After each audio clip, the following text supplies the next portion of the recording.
চলো নিজ নিকেতনে,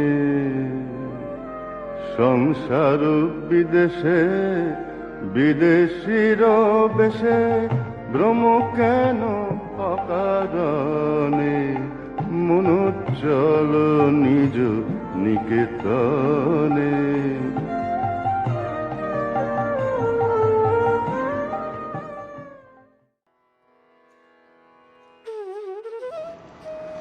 ಓಂ ಶ್ರೀ ಗುರುಭ್ಯೋ ನಮಃ.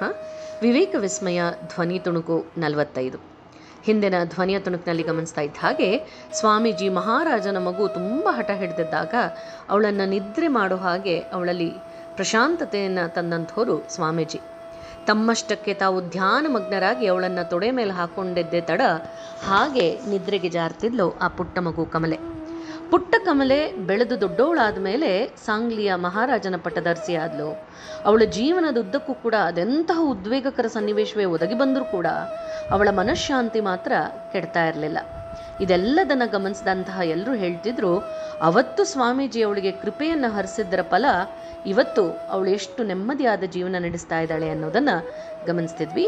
ಈಗ ಅದರ ಮುಂದುವರೆದ ಭಾಗ. ಮಹಾಬಲೇಶ್ವರದಲ್ಲಿ ಸುಮಾರು 2.5 ತಿಂಗಳಷ್ಟು ಕಾಲ ಇದ್ದಂಥ ಸ್ವಾಮೀಜಿ ಮಳೆಗಾಲದ ಪ್ರಾರಂಭದಲ್ಲಿ ಮಹಾರಾಜ ಠಾಕೂರ್ ಸಾಹೇಬನ ಜೊತೆಗೆ ಪೂನಾಗೆ ಹೊರಟು ಬಂದರು. ಇಲ್ಲಿಂದ ಮುಂದೆ ಸ್ವಾಮೀಜಿ ಹೈದರಾಬಾದಿನ ಮೂಲಕ ಚತುರ್ಧಾಮಗಳಲ್ಲಿ ಒಂದಾಗಿರುವಂಥ ರಾಮೇಶ್ವರಕ್ಕೆ ಹೋಗಬೇಕು ಅನ್ನೋದು ಸ್ವಾಮೀಜಿಯ ಉದ್ದೇಶ ಆಗಿದೆ. ಆದರೆ ಸ್ವಾಮೀಜಿ ತಾವಿನ್ನೂ ಹೊರಡೋದಾಗಿ ಹೇಳಿದಾಗ ಠಾಕೂರ್ ಸಾಹೇಬನಿಗೆ ಅವರನ್ನು ಬೀಳ್ಕೊಡೋದಕ್ಕೆ ಸ್ವಲ್ಪನೂ ಇಷ್ಟ ಇರಲಿಲ್ಲ.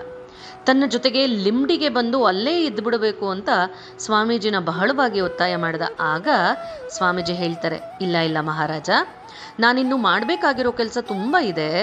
ಈಗ ನಾನು ವಿಶ್ರಮಿಸಿದ ಹಾಗೆ ಇಲ್ಲ. ಆದರೆ ಮುಂದೆ ಯಾವತ್ತಾದರೂ ನಾನು ನಿವೃತ್ತ ಜೀವನವನ್ನು ನಡೆಸೋದಾಯಿತು ಅಂತಂದರೆ ಖಂಡಿತವಾಗಿಯೂ ನಾನು ನಿನ್ನ ಜೊತೆಗೆ ಬಂದು ಇರ್ತೇನೆ ಅಂತ ಆ ಮಹಾರಾಜನಿಗೆ ಸಮಾಧಾನ ಮಾಡ್ತಾ ಹೇಳಿದ್ರು. ಕರ್ಮಕ್ಷೇತ್ರದಲ್ಲೇ ಕೊನೆ ಉಸಿರಿರುವವರೆಗೂ ಕೂಡ ಹೋರಾಡಿದಂಥ ಸ್ವಾಮೀಜಿಗೆ ನಿವೃತ್ತಿ ಅನ್ನೋದಿರೋದಕ್ಕಾದರೂ ಸಾಧ್ಯ ಏನೋ? ಪೂನಾದಿಂದ ಸ್ವಾಮೀಜಿ ತಮ್ಮ ಸ್ನೇಹಿತನಾದಂಥ ಹರಿದಾಸ್ ದೇಸಾಯಿಗೆ ಬರೆದ ಪತ್ರದಲ್ಲಿ ತಾವು ಹೈದರಾಬಾದ್ಗೆ ಹೋಗ್ತಾ ಇದ್ದೀನಿ ಅನ್ನೋ ವಿಚಾರವನ್ನು ಬರೆದಿದ್ರು. ಆದರೆ ಪೂನಾದಿಂದ ಸ್ವಾಮೀಜಿ ಬಂದದ್ದು ಆಗಿನ ಮಧ್ಯ ಪ್ರಾಂತಗಳಿಗೆ ಸೇರಿದಂಥ ಖಾಂಡ್ವಾ ಅನ್ನುವಂಥ ಜಾಗಕ್ಕೆ. ಖಾಂಡ್ವಾದ ರಸ್ತೆಗಳಲ್ಲಿ ನಡೀತಾ ಅವರು ಅಲ್ಲಿನ ವಕೀಲನಾಗಿದ್ದಂಥ ಹರಿದಾಸ್ ಚಟರ್ಜಿ ಅನ್ನೋನು ಮನೆಗೆ ಬಳಿಗೆ ಬಂದರು. ಆ ವೇಳೆಗೆ ನ್ಯಾಯಾಲಯದಿಂದ ಮನೆಗೆ ಹಿಂದಿರುಗಿದಂಥ ಹರಿದಾಸ್ ಸ್ವಾಮೀಜಿಯನ್ನು ಕಂಡು ತಕ್ಷಣ ಮಾತಾಡಿಸಿ ಅವರ ಹತ್ತಿರಕ್ಕೆ ಬಂದ. ಮೊದಲಿಗೆ ಅವರನ್ನು ಯಾರೋ ಒಬ್ಬ ಸಾಧಾರಣ ಸಾಧು ಇರಬೇಕು ಅಂತ ಭಾವಿಸ್ದ. ಸಾಮಾನ್ಯವಾಗಿ ಸ್ವಸ್ಥಳದಿಂದ ದೂರ ಇರುವಂತಹ ಬಂಗಾಳಿಗಳು ತಮ್ಮವರನ್ನು ಹತ್ತಿರದಲ್ಲಿ ಕಂಡಾಗ ಸ್ವಾಗತಿಸುವಂಥದ್ದು ಸರ್ವೇ ಸಾಮಾನ್ಯ. ಪ್ರಾಯಶಃ ಅದೇ ಭಾವದಿಂದಲೇ ಹರಿದಾಸ್ ಅವರನ್ನು ಒಳಗಡೆ ಬರಮಾಡಿಕೊಂಡ. ಆದರೆ ಸ್ವಲ್ಪ ಹೊತ್ತಲ್ಲೇ ಅವನಿಗೆ ಸ್ವಾಮೀಜಿಯ ನಿಜವಾದ ವ್ಯಕ್ತಿತ್ವ ಪರಿಚಯಕ್ಕೆ ಬಂತು. ಇಂತಹವರನ್ನು ತನ್ನ ಅತಿಥಿಯಾಗಿ ಪಡ್ಕೊಳ್ಬೇಕು ಅಂದರೆ ತಾನು ಅಪೂರ್ವವಾದಂಥ ಭಾಗ್ಯಶಾಲಿಯಾಗಿರಬೇಕು ಅಂತ ಅರ್ಥ ಆಯಿತು. ತನ್ನ ಮನೆಯಲ್ಲೇ ಉಳ್ಕೊಳ್ಬೇಕು ಅಂತ ಇದ್ದಂತಹ ಸ್ವಾಮೀಜಿಯನ್ನು ಪ್ರಾರ್ಥಿಸ್ಕೊಂಡು ಒಪ್ಪಿಸ್ಕೊಂಡ. ಸ್ವಾಮೀಜಿ ಅವನ ಮನೆಯಲ್ಲಿ ಸುಮಾರು 3 ವಾರಗಳ ಕಾಲ ಪ್ರೀತಿಯಿಂದ ಉಳ್ಕೊಂಡ್ರು. ಚಟರ್ಜಿಯ ಮನೆಯವರೆಲ್ಲರೂ ಕೂಡ ಅವರನ್ನು ತಮ್ಮ ಕುಟುಂಬದವರಿಗೆ ಸೇರಿದವರು ಅನ್ನೋಷ್ಟು ಮಟ್ಟಿಗೆ ಪ್ರೀತಿ ವಿಶ್ವಾಸದಿಂದ ನೋಡಿಕೊಂಡ್ರು. ಘಾಜಿಪುರ ಹಾಗೆ ಇತರ ಕೆಲವು ಸ್ಥಳಗಳ ಹಾಗೆ ಖಾಂಡ್ವಾದಲ್ಲೂ ಕೂಡ ಅಲ್ಲಿನ ನಿವಾಸಿಗಳಾದಂತಹ ಬಂಗಾಳಿಗಳು ಹೆಚ್ಚಿನ ಸಂಖ್ಯೆಯಲ್ಲಿ ಬಂದು ಸ್ವಾಮೀಜಿನ ದರ್ಶನ ಮಾಡಿದ್ರು. ಇವರಲ್ಲಿ ಆ ಊರಿನ ಹಲವಾರು ಪ್ರಮುಖರು ಕೂಡ ಇದ್ರು. ಸ್ವಾಮೀಜಿಯ ಪ್ರಕಾಂಡ ಶಾಸ್ತ್ರಜ್ಞಾನ ಅಲ್ಲಿನ ಜನರನ್ನ ಬೆರಗುಗೊಳಿಸ್ಬಿಟ್ಟಿತ್ತು. ಅವರ ನೀತಿ ನಡತೆಗಳ ಬಗ್ಗೆ ಮುಂದೊಮ್ಮೆ ಹರಿದಾಸ್ ಬಾಬು ಹೇಳ್ತಾನೆ, ಸ್ವಾಮೀಜಿಯವರ ಮಾತುಕತೆಗಳಲ್ಲಿ ಅಹಂಭಾವದ ಸೋಂಕು ಇರಲಿಲ್ಲ. ಅವರ ಅತ್ಯುನ್ನತ ಭಾವನೆಗಳು ಹಾಗೆ ಉದಾತ್ತ ಚಿಂತನೆಗಳು ಸುಲಭ ಸಹಜವಾದ ಮಾತಿನ ರೂಪವನ್ನು ತಾಳಿ ತಾನಾಗಿ ಹರಿತಾ ಇತ್ತು.